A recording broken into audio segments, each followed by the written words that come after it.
Bismillahirrahmanirrahim. Assalamu alaikum. I hope you must be doing good inshallah. It's me Anjum Akhil at your own channel English Lounge. आज की video में हम बात करेंगे about sentences and utterances. हम इनके basic definitions देखेंगे, examples देखेंगे एंड देन इनके दरमियान जो डिफरेंसेस और सिमिलैरिटीज़ हैं उनको डिस्कस करेंगे। सबसे पहले हम देख लेते हैं कि सेंटेंस क्या होता है। सेंटेंस हमारे पास एक कंप्लीट थॉट होती है या कंप्लीट स्टेटमेंट होती है कि जिसके ज़रिए हमें जो वो कंप्लीट मीनिंग पता चलता है, यानी जो कन्वे करता है कंप्लीट मीनिंग। सेंटेंस का हमारे पास प्रॉपर एक स्ट्रक्चर होता है जिसमें सब्जेक्ट होता है, वर्ब होता है, ऑब्जेक्ट होता है, या फिर हम कह सकते हैं सब्जेक्ट वर्ब ऑब्जेक्ट एग्रीमेंट हमारे पास होता है सेंटेंस में। सेंटेंस हमारे पास रिटन फॉर्म में भी हो सकता है या फिर स्पोकन फॉर्म में भी हो सकता है। तो सिंपली हम ये कह सकते हैं कि sentence is a group of words that give a complete meaning, यानी हमें इससे कंप्लीट आइडिया पता चलता है। इनकम्प्लीट बात जो वो सेंटेंस में नहीं होती, कंप्लीट एंड होल आइडिया हमारे पास जो वो सेंटेंस के थ्रू आ जाता है। सेंटेंस के हमारे पास कॉन्स्टिट्यूएंट्स होते हैं या पार्ट्स होते हैं, यानी एक सेंटेंस में हमारे पास अब वो पार्ट्स कौन कौन से होते हैं, कुछ वर्ड्स जो है वो होते हैं। अब जाहिर है जो वर्ड्स होंगे वो फ्रेजेस के फॉर्म में होंगे या क्लॉजेस के फॉर्म में होंगे। सो जो क्लॉजेस हैं या फ्रेजेस हैं एक सेंटेंस के, वो इसके कॉन्स्टिट्यूएंट्स कहलाते हैं या पार्ट्स कहलाते हैं। कुछ हम यहाँ पे एग्जांपल के थ्रू जो इस कॉन्सेप्ट को क्लियर कर लेते हैं। हमारे पास एक सेंटेंस है, the cat sat on the mat.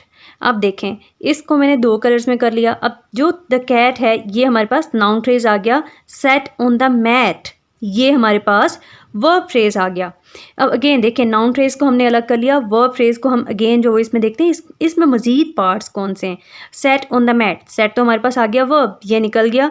अब ऑन द मैट ये हमारे पास आ गया प्रपोजिशनल फ्रेज, यानी हमने देखा कि एक सेंटेंस में हमारे पास कुछ जो वो पार्ट्स, 3 पार्ट्स अभी तक हमारे पास जो वो आ चुके हैं। फर्स्ट आ गया नाउन फ्रेज, फिर आ गया था वर्ब फ्रेज, फिर थर्ड हमारे पास जो पार्ट आया है वो प्रपोजिशनल फ्रेज। अब देखते हैं कि अब मजीद इसमें भी पार्ट्स होंगे। On the mat, on the mat को जब हमने देखा तो ऑन प्रपोजिशन, इसको हमने अलग कर लिया।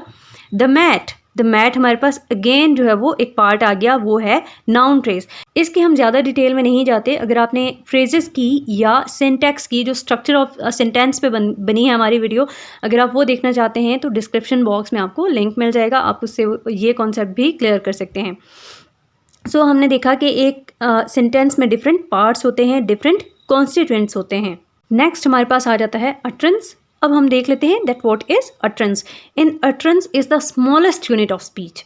अब स्मॉलेस्ट यूनिट ऑफ स्पीच कैसे है अटरेंस?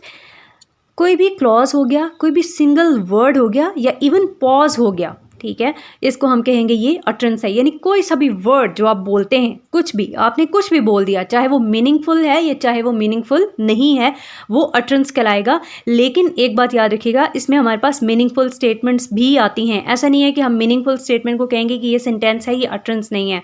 मीनिंगफुल स्टेटमेंट्स भी हमारे पास अटरेंसेस में आती हैं। ये हम आगे वीडियो में डिस्कस करेंगे कि अगर वो मीनिंगफुल स्टेटमेंट है तो वो अटरेंस है, तो वो सेंटेंस होगा या नहीं होगा, ये भी हम देखेंगे। या सिंपली हम इसको ज़्यादा अच्छे तरीके से समझ सकते हैं, कोई सा भी साउंड अगर हमने अटर कर दिया तो वो हमारे पास अटरेंस कहलाएगा। एक और बहुत इंपॉर्टेंट बात कि ज़रूरी नहीं है उस साउंड का या उस वर्ड का मीनिंग हो, वो मीनिंगलेस भी हो सकता है।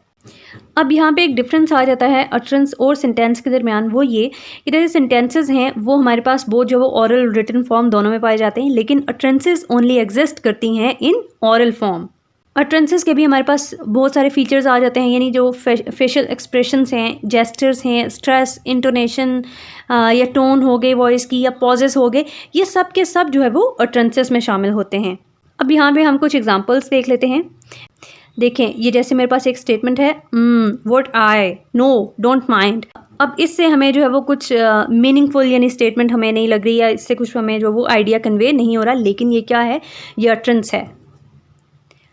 वेल यू नो यानी ये जो पॉजेस हैं ये भी अटरेंस में आएंगी। ये जो स्टेटमेंट्स हैं ये अटरेंस कहलाती हैं। इनमें आप देख सकते हैं पॉजेस भी हैं, इनमें वर्ड्स भी हैं, इनमें क्लॉजेस भी हैं, तो ये क्या कहलाती हैं, ये अटरेंसेस कहलाती हैं।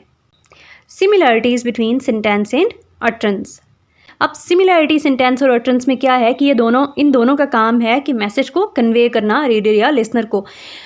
इस बात में हम नहीं पढ़ते कि वो मैसेज कंप्लीट हो या इनकम्प्लीट हो।